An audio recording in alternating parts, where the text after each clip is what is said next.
نن مې درله یو داسې عمل راوړی، یوه داسې وظیفه مې درله راوړې ده چې دا وظیفه د عمل دا د هر مسلمان ضرورت دی، د هر پښتون غیرت دی. او هغه دا دی چې انسان غواړي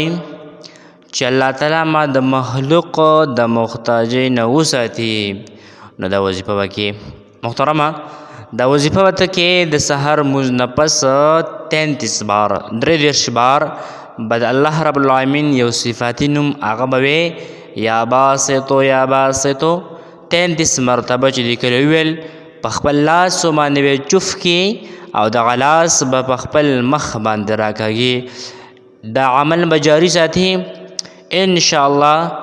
چرته به الله تعالی ته د مخلوق محتاج نه کي، د مخلوق د محتاجۍ نه به الله تعالی ته وساتي او د هر مسلمان د هر پښتون